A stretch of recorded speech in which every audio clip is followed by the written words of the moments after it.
তো আমরা মোটামুটি সবাই জানি যে ময়মনসিংহ এরিয়া খুব আগে এরকম ডাকাতি হতো, বেওয়ারিশ লাশটা সবকিছু এই ময়মনসিংহ একটা জায়গায় পাওয়া যেত, তো সবাই অনেকেই খুব ভালো করে জানেন।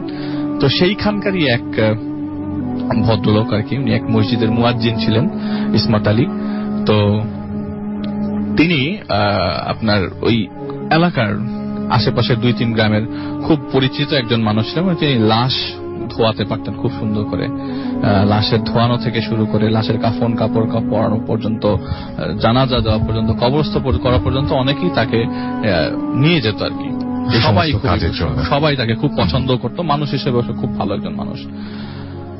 তো এবং গ্রামের বাড়িতে বিচার আচার করার জন্য মাঝে মধ্যে তাকে ডাকা হতো, ওই সালিশে বৈঠকে তাকে ডাকা হতো। তো ঘটনা ঘটে তো রাসেল ভাই অনেকদিন আগের ঘটনা, 95-96 সালে, তার বলতে আমি সালটা ঠিক মনে নাই। তো তার পরিবার থাকতো ঝিনাইদহে এবং সে থাকতো একা ময়মনসিংহে, এবং ওইখানকার একজন লোক তাকে একটি ঘর করে দেয় থাকবার জন্য, একটি রুম। তো একদিন সকালবেলা থানা থেকে কল আসে এবং তার থানা যেতে যেতে প্রায় দুপুর 2টা-3টা বেজে যায়। থানাতে কল আসে যে তাকে একটি লাশ ধোয়াতে হবে। থানায় যাওয়ার পরে তিনি যখন ওসির রুমে গেলেন, ওসি যখন বললেন যে তোমাকে এই লাশটা ধোয়াতে হবে, তো ওখান থেকে রাসেল ভাই মানে দুর্গন্ধ, মানে কটকটা দুর্গন্ধ, বুঝতে পারছেন যে লাশটার অবস্থা খুব একটা, লাশটা বাইরেই রাখা ছিল থানার বাইরে, এবং সেটা একটা বেওয়ারিশ লাশ ছিল, কোনো ক্লেইমড লাশ না আর কি। তো তার কথা হচ্ছে যে লাশের যে এত গন্ধ আমি ওই ওসি রুম থেকেই পাচ্ছি, এত দুর্গন্ধ। তো আশেপাশের লোকজনদেরকে ডাকা হলো, কিন্তু কেউ তেমন একটা সাড়া দেয়নি। তো ওইখানকার এক দারোগা, তার ওই সে যেখানে থাকে সে ওই বাড়ির, তো সে বলছে যে ওখানে তার পরিচিত একজন আছে লাশ ধোয়ায়, তো সে ওসিকে বলে তাকে নিয়ে আসে। আচ্ছা। তো যেহেতু ক্লেইমড অবস্থা নাই, পোস্টমর্টেম শেষ করার পর লাশটাকে ধোয়ানোর জন্য তাকে হস্তান্তর করা হয়। তো থানার পেছনে একটি জায়গাতে সুন্দর করে কাপড় দিয়ে লাশটাকে ধোয়ানোর জন্য তাকে রেসপন্সিবিলিটি দেওয়া হয়। তো চারিপাশে কাপড় লাগানোর পর সে যখন তার প্রথম প্রসিডিউরে গেল, যে কাপড় লাশটা ছিল একটা বস্তার মধ্যে, রাসেল ভাই বস্তা থেকে সরানোর পরে লাশের অবস্থা যেটা হচ্ছে একদম বিভৎস, চেহারা সুরত কিছুই বোঝা যাচ্ছে না। তো তাকে ইসলামের রীতি অনুযায়ী আপনার লাশটাকে ধোয়াতে হবে। তো পৌর কবরস্থানে কবরস্থ করাবে এরকম প্ল্যান হয়ে যায়। তো তাকে একজন অ্যাসিস্ট্যান্ট দেওয়া হয় লাশটাকে ধোয়ানোর জন্য, কিন্তু রাসেল ভাই সে অ্যাসিস্ট্যান্টও সামনে আসতে পারতেছে না, লাশটার এত দুর্গন্ধ, এবং সে মুখের মধ্যে কাপড় পেঁচানোর পরও লাশের দুর্গন্ধ যাচ্ছে না, এরকম অবস্থা। তো সে কোন রকম লাশের গায়ে শরীরে হাত দিয়ে গোসল করাতে যাবে, এমন সময় যখনই হাত কোনো কিছু ধরে সেসব বডি পার্টস গুলা খুলে খুলে আসতেছে, এরকম অবস্থা। সে হাত ধরতে যায়, হাত খুলে আসছে, মোটামুটি বলা যেতে পারে একটা গলিত লাশ, একদম গলিত লাশ, ওই টাচ করা যাচ্ছে না, এরকম কিছু একটা। তো লাশটাকে সে গোসল করায়, গোসল করানোর পরে লাশটার কাফনের কাপড় পরানো হয়। তো কাফনের কাপড় পরানোর পরে পায়ে গিট দেওয়া হয়, মাথায় গিট দেওয়া হয়। কিছুক্ষণ পর আর গিটটা থাকে না, গিটটা অটোমেটিক খুলে যাচ্ছে, একটা নিথর একা গিট খুলে যাচ্ছে, মাথার গিটটা। হঠাৎ করে এরকম গিট খুলে যাওয়ার তার কাছে অসম্ভবই মনে থাকে, এটা তো অসম্ভব, একটা নিথর দেহ আপনি যদি পলিথিনের মধ্যে যদি কিছু জিনিস, অল্প একটু কিছু জিনিস ঢুকানোর পর গিট দেন, সেটা দেখবেন যে নর্মালি ওই গিটের মতোই আছে। হঠাৎ করে গিটটা তার সামনে দিয়ে পুটপুট করে খুলে যাচ্ছে, আমারও গিট দেয়, আবারও খুলে। এতদিনের অভিজ্ঞতা রাসেল ভাই সব ফিকে হয়ে গেল যে আসলে গিটটা তো হলে কেন, গিটটা আমার সামনে পটপট করে খুলে যাচ্ছে কেন। তো দীর্ঘক্ষণ চেষ্টা করবার পর সে হার মেনে যায় যে এইভাবেই এখনকার লাশের দুর্গন্ধে থাকা যাচ্ছে না, এটাকে কবরস্থই করতে যাচ্ছে না, ওখানে থাকতেই পারছে না। তো ওসিকে তো দেখাতে হচ্ছে লাশটা। তো ওসি বলতেছে যে এই লাশের গিট কোথায়? তো সে বলে যে লাশের গিট আমি দিয়ে রাখতে পারতেছি না। তো ওসির মাথার মধ্যে এটা খেলা না আছে, লাশের গিট দিতে পারতেছে না, কি ধরনের কেন খুলবে? তো ডেড বডি আপনার পৌর কবরস্থান পর্যন্ত নেওয়ার পর ওখানে যখন লাশটাকে নামানো হয় কবরস্থানের পাশে, আগেই ওনারা ব্যবস্থা করে রাখে কবর টবর খুঁড়ে, দেখে যে স্যার রাসেল ভাই লাশের লাশের উপর থেকে কাপড় টাপড় সব খুলে একদম একাকার অবস্থা। আচ্ছা, এমনও না যে লাশ তো নিজে খুলবে না, পুরো কাপড় টাপড় খুলে একাকার অবস্থা, এবং সবকিছু খুলে পড়ে আছে, হাত পা এরকম আলাদা আলাদা হয়ে আছে। তো তাকে তো কবরস্থ করতেই হবে। তো সে মনে করেন বেঁধে, পুরো ডেড বডিটাকে বেঁধে কবরের মধ্যে নামিয়ে সবকিছু শেষ করে কবরস্থ করে দোয়া পরে মাগরিবের নামাজটা ওই কবরস্থানের মসজিদে পরে বাড়ির দিকে রওনা হয়। বাড়িতে পৌঁছানোর পর রাসেল ভাই 10টা-11টা বাজে। সেদিন তার ছেলেও তার সাথে ছিল।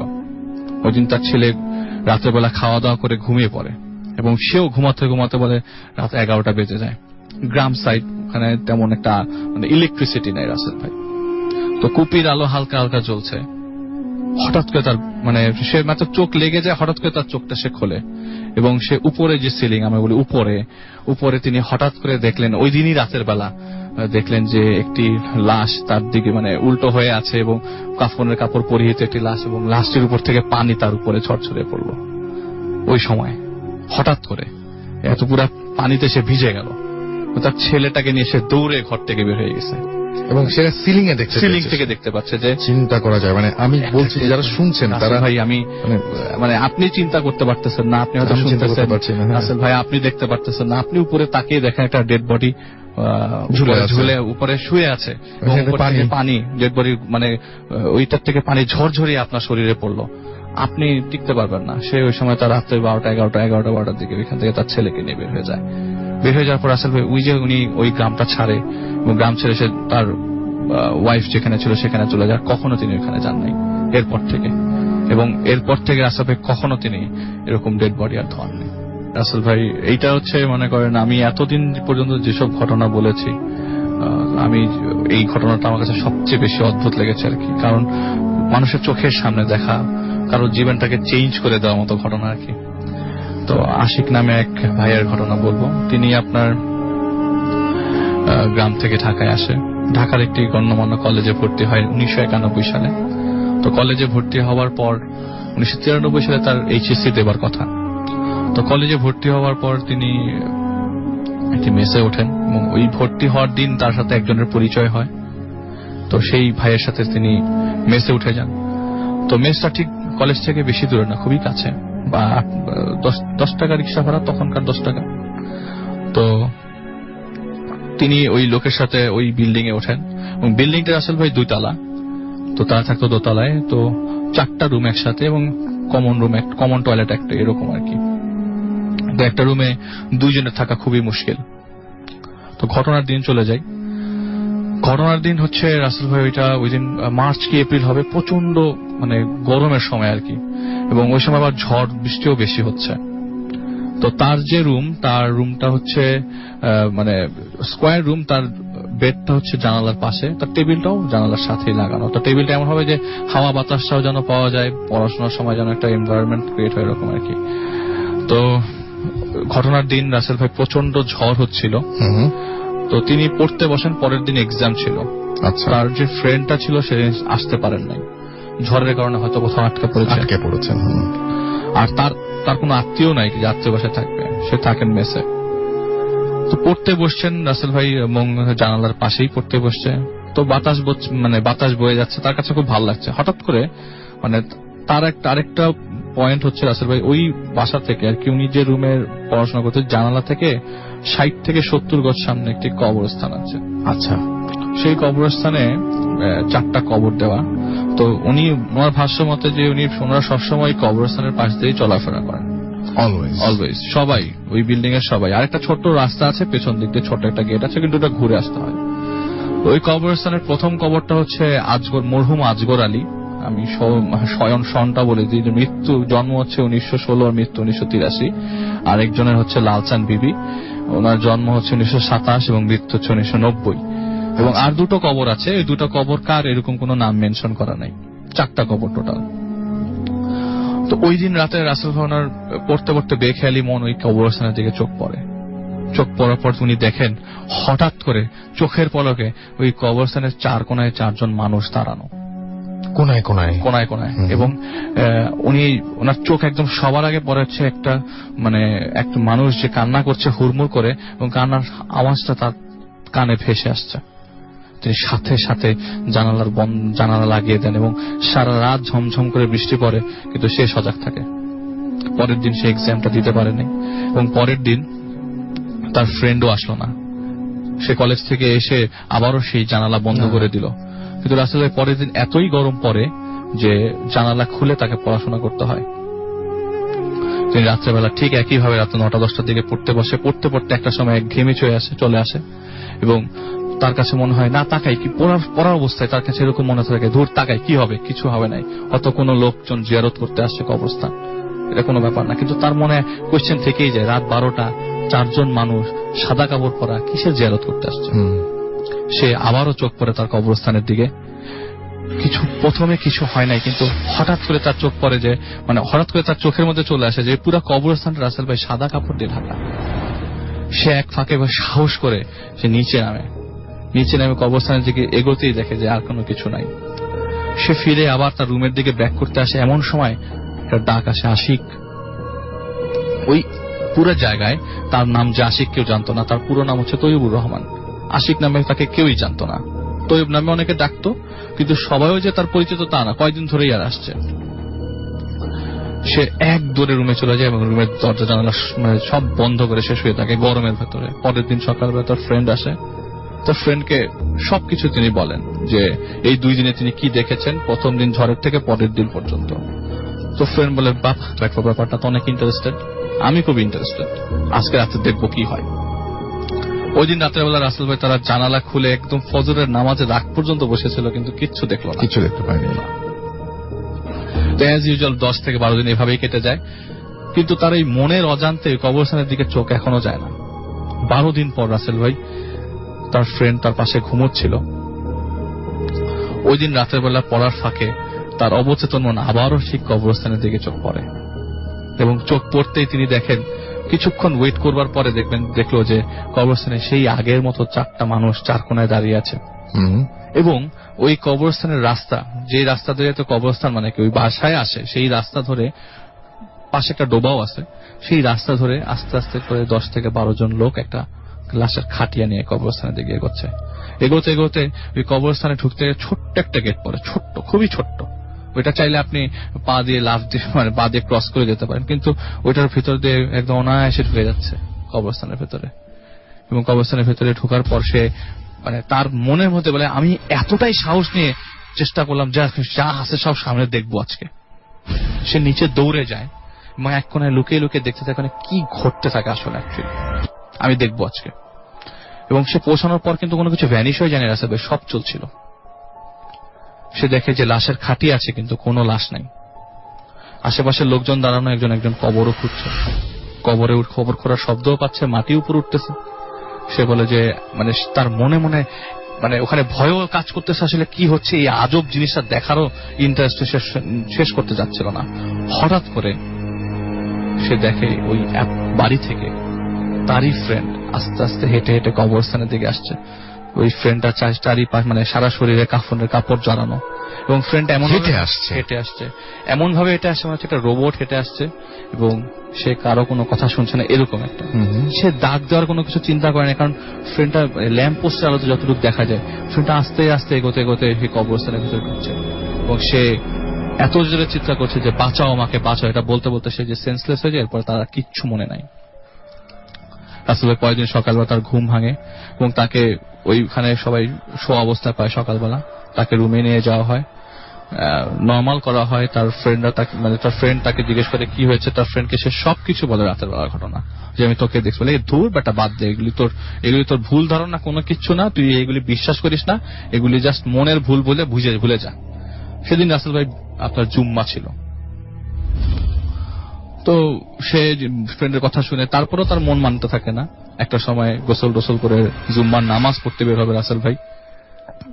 সে বলে যে আমি সামনের রাস্তা দিয়ে যাবো না, কবরস্থানের সামনে দিয়ে যাবো না, আমি পিছন দিক দিয়ে যাবো। সেই পিছন দিক দিয়ে ঘুরে যে মেইন রাস্তা ক্রস করে মসজিদের দিকে যাবে। তো তার ফ্রেন্ডটা তার থেকে 2 থেকে 3 কদম এগিয়েছিল। তো সে তার ফ্রেন্ডকে ডাক দিতে যায়, এবং ওর সময় একটা ট্রাক এসে তার ফ্রেন্ডকে এত জোরে ধাক্কা দেয়, প্রায় 200 থেকে 300 ফিট দূরে সামনে তার ফ্রেন্ডটাকে ছিটকে গিয়ে পড়ে। আশেপাশের লোকজন জমে যায় এবং সে খুব অবাক হয়ে এক পলকে তাকায় থাকে, আমি কি দেখলাম, আমার সামনে আমার ফ্রেন্ডটা একদম ট্রাক বাড়ি, আপনার সামনে আপনার একটা ফ্রেন্ড যদি এরকম অবস্থা দেখতে পান, আপনি তো দৌড়ে যাবেন, ভেঙে পড়বেন, আপনি দৌড়ে যান। উনি দৌড়ে গেল, আশেপাশের লোকজনকে ভিড় ঠেলে সে সামনে গিয়ে দেখলো যে পুরো বডিটা থেতলে আছে। এবং এই ফ্রেন্ডকেই তো সে দেখেছে, এই ফ্রেন্ড গতকালকে দেখেছে সে কাফনের কাপড় পরে কবরস্থানের দিকে করছে। এবং সেই ফ্রেন্ডকে দেখার পরের দিন সে সত্যিই কাফনের কাপড় পরে কবরে গেল। আপনার এই থাতলানো অবস্থায় অবস্থায় হসপিটালে নিয়ে যাওয়ার পর ঢাকা মেডিকেল কলেজ হসপিটালে নিয়ে যাওয়ার পরে সেখানকার ডক্টর মানে উনি তো জানে আগেই মারা গেছে, কারণ আপনার ব্রেন টেন নাকি রাস্তার মধ্যে বের হয়েছিল একদম। তো রাসেল ভাই এইটা ওনার মানে আগের দিন রাতেবেলা চাক্ষু যে জিনিসটা দেখলো, পরের দিন সকালবেলা তার ফ্রেন্ডকে ঠিক একইভাবে এবং অনেক কিছুরই ব্যাখ্যা নাই। কেন কবরের কর্নারে কর্নারে লোকগুলো দাঁড়িয়েছিল, কেন পুরো কবরস্থানটা কাপড় দিয়ে ঢাকা ছিল, কোনো ব্যাখ্যা নেই রাসেল। আমি অনেকদিন ধরে ভাবছি যে আপনাদের সাথে কিছু শেয়ার করব করে। এর মধ্যে একবার আমি আপনাকে একটা ভয়েস মেইলও করেছিলাম, অ্যাড্রেসও ঠিক ছিল, সব ছিল। আমি 2-3 বার ট্রাই করেও আমি পাঠাইতে পারি নাই আপনাদেরকে ঘটনাগুলো। তো রিসেন্টলি একটা ঘটনা আমার সাথে আবার ঘটে গেল, তো আর পারলাম না শেয়ার না করে। অ্যাকচুয়ালি আমি শেয়ার করতে চাচ্ছিলাম অনেক কিছুই, কিন্তু হচ্ছিল না। বাই দ্য ওয়ে, যে ঘটনাটা ঘটছে আমি সেটা বলি। এটা হচ্ছে আমার একটা বাইক আছে, বাইকটা আমি করাই হচ্ছে মিরপুরে আপনার পত্রিকার মোড়ে, ওখানে একটা বাইকের গ্যারেজ আছে যেখানে আমি নিয়মিত আমার বাইকটাকে দেখাই। তো ঘটনাটা এক রাতে থার্সডে নাইট, লাস্ট উইকের থার্সডে নাইট আমি বাইকটা ঠিক করতে করতে আমাদের অনেক দেরি হয়ে যায় বলতে রাত 1:20-22 মিনিট এমন আমি বাইক স্টার্ট করি, ওখান থেকে রওনা দিই। আমার কানে ছিল হেডফোন, আমি হেলমেট পরা, মাস্ক পরা, হাতে গ্লাভস পরা, বাইক চালাচ্ছি, গান বাজছে আমার হেডফোনে, একটা ডিজে সং বাজছিল। আমি এর মধ্যে মিরপুর ক্রস করে যখন কালশি রোডে ঢুকলাম, যে ওখানে একটা পেট্রোল পাম্প আছে, যে পেট্রোল পাম্পটা এখন আর সোজা যাওয়া যায় না, you must be have to take right. তো ওদিক দিয়ে রাইট নিয়ে যে রাস্তাটা নতুন, এই রাস্তা দিয়ে যাচ্ছি, সামনে গেলে একটা কালভার্ট আছে। তো কালভার্টটা আমি ক্রস করতেই আমার বাইকটা সাডেনলি একদম টোটালি অফ হয়ে গেল। অ্যাকচুয়ালি আমি ঘটনাটা বলছি, বাট আমার শরীরে পশম এখনো দাঁড়িয়ে যাচ্ছে যে আই ওয়াজ রিয়েলি শকড। যদিও আমি প্যারানর্মাল অ্যাক্টিভিটিস এর মধ্যে আছি অলরেডি, অ্যান্ড আমি ফেস করি। এখন আমি এই যে ভয়েস রেকর্ড করছি, আমার সামনে একটা কাক এসে সে আপনি শুনতেই পাচ্ছেন, কাকটিও মনে হচ্ছে আমার দিকে তাকিয়ে সে সাইনিং সামথিং। দেখেন সে এখন ডাকটা চেঞ্জ করে দিয়েছে, যদি আপনি শুনতে পাচ্ছেন। বাই দ্য ওয়ে, আমি ঘটনায় চলে যাই আবার। আমার গাড়িটা সাডেনলি বাইকটা একদম টোটালি অফ হয়ে গেল। আমি বাইকটা স্পিড ছিল তখন 60-70 এমন ছিল, কানে গান বাজছে। তো হঠাৎ আমার বাইকটা টোটালি অফ হয়ে গেল, means engine of, lights off, everything. আমি বাইকটা ক্লাসটা ধরে বাইকটাকে স্লো করলাম, স্লো করে আস্তে করে আমি সামনে গিয়ে সাইড করলাম। ওখানে আবার কিছু বাসও দাঁড়িয়ে থাকে লেফট সাইডে, একদম তখন বাজে হচ্ছে প্রায় 1:43 এমন আই থিঙ্ক, যদিও সঠিকভাবে সময়টা বলতে পারছি না, বাট 1:30টার পরে। তো কাকটা আমাকে বলতে দিচ্ছে না, যদি আপনি শুনতে পাচ্ছেন কিনা জানি না।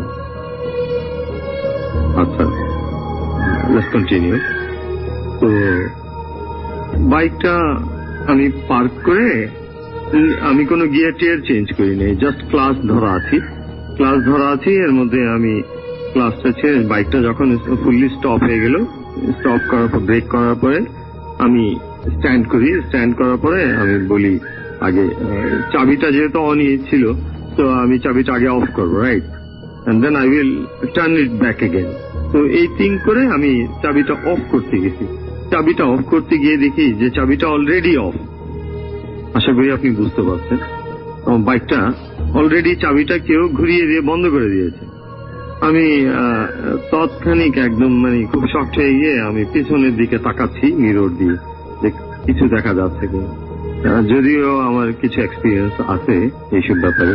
তো দেখলাম পেছনে কেউ নেই, অনেক দূরে বাসের সাথে একটা লোক দাঁড়ানো। তো আমি সামনে দেখলাম, তো দেখার পরে আমি সাথে সাথে আমার গানটা আমি বন্ধ করে দিলাম। সর্বপ্রথম যে কাজটা আমি করলাম, গানটা আমি বন্ধ করে দিয়ে হেলমেটটা খুলে, মাস্ক খুলে আমি এবার গিয়ারটা চেক করলাম, যেহেতু আমি কোনো গিয়ার নিউট্রাল করিনি। হ্যাঁ, তো তো আমি গিয়ারটা নিউট্রাল করতে গিয়ে দেখি আমার সমস্ত গিয়ার পেছনে, যদিও আমার মনে হয় জানি না আমি নিউট্রাল করেছিলাম কিনা, তখন দেখলাম আমার সমস্ত গিয়ার 4টা গিয়ারই পেছনে পড়ে আছে।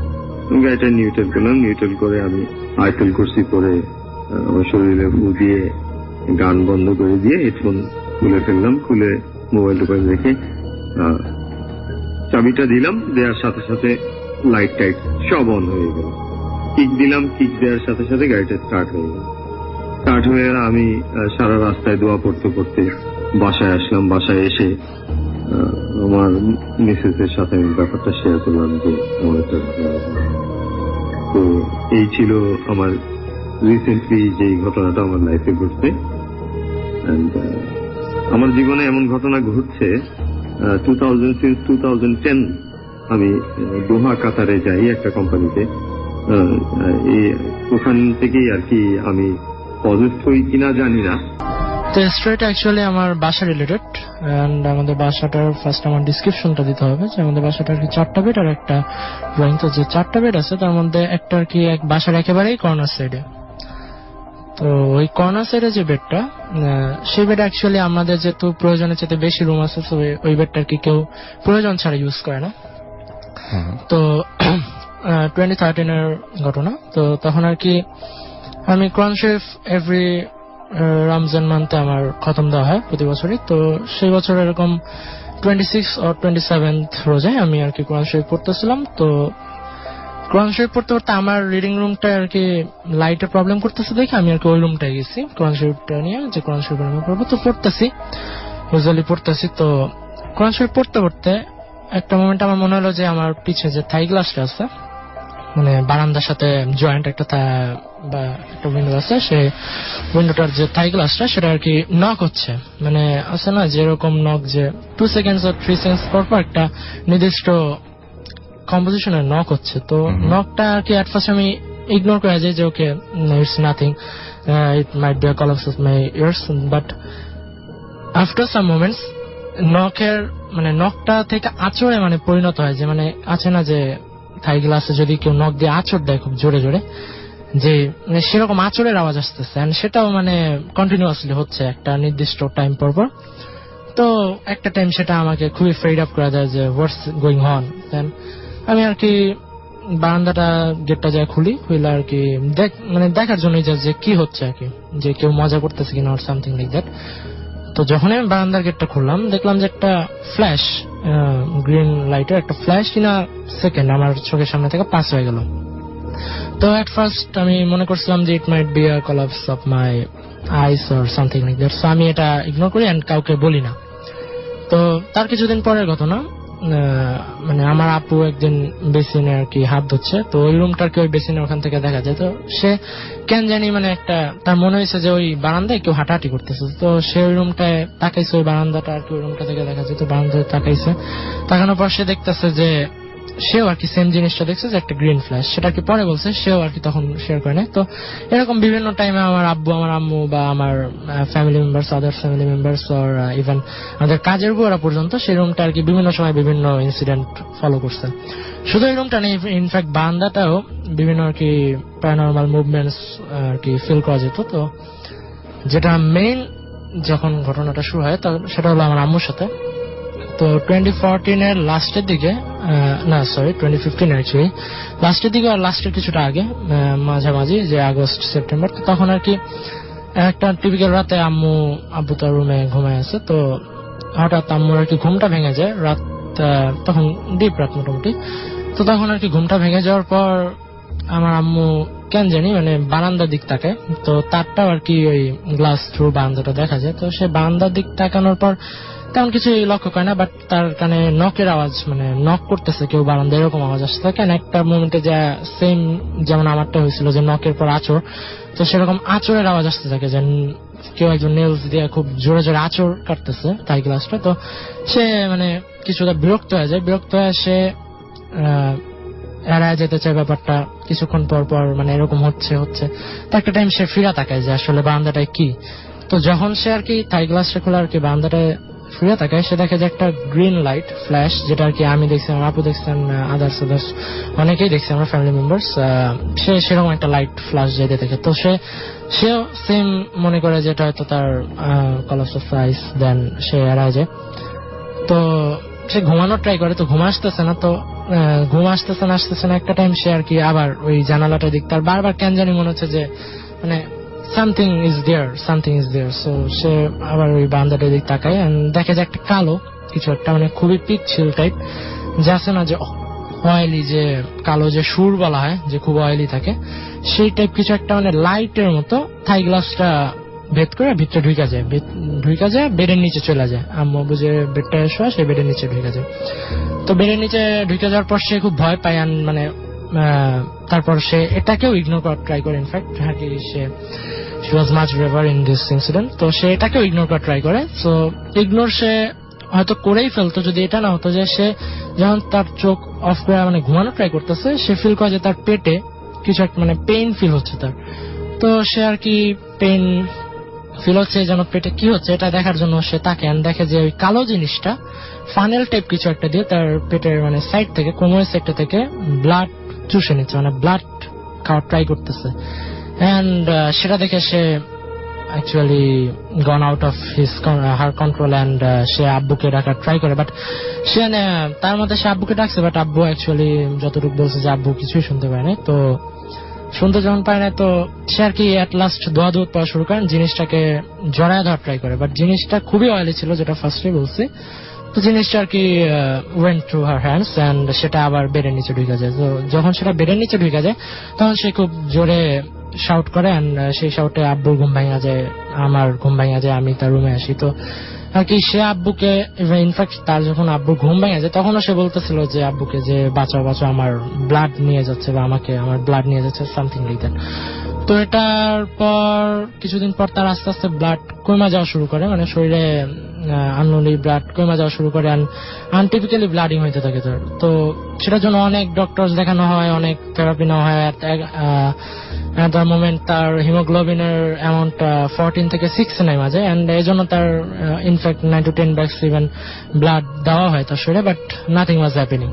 এন্ড একটা টাইম যেটা হয় যে মানে আমরা সব ছাইড়াই দিই যে এটাকে নর্মালি নিই যে এটা হয়তো হবেই আমাদের সাথে, এন্ড আম্মু খুবই সিক হয়ে যায়। তো তখন আমাদের বাসায় একটা কাজের বুয়া আর কি, সে বলে যে নদীর ওপার, যেটা আর কি কেরানীগঞ্জের সাইডে একজন হুজুর আছেন। হুজুর বলতে তিনি মানে এইসব প্যারানর্মাল অ্যাক্টিভিটিস নিয়ে কাজ করেন, তিনি আর কি এই প্রবলেমটা হচ্ছে সলভ করতে পারবেন।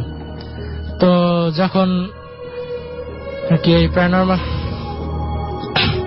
জি আপনি কিছু বলতে যাচ্ছেন মনে হয়। জি হ্যাঁ, মানে আপনি যিনি গল্প বলছেন তার বাবা। হ্যাঁ, আমি হলাম শরীফুল নূরের আব্বা। তো যেটা বলতেছিল আর কি, এটা হলো যে ওই কেরানীগঞ্জ, উনি হলো একজন দরবার, শশীনের দরবারের একজন ভক্ত। তো উনি যা কিছুই করেন কোরআন দিয়ে করেন। তা আমরা ওখানে যাওয়ার পরে ওখানে উনি আমাদেরকে, আমার ওয়াইফকে একটা হাতে একটা পাথরের মতো দিল।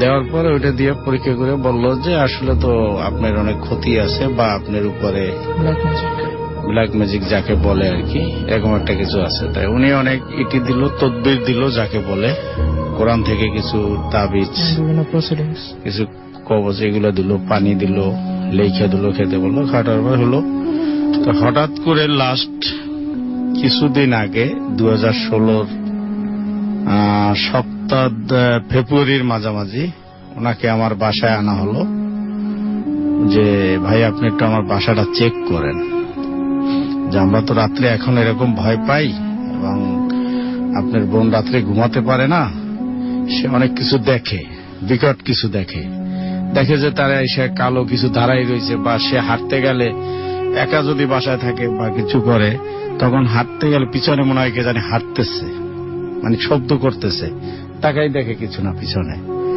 এরকম হয়। তারপরে ওনাকে নিয়ে আসার পরে উনি বাসায় আসলো।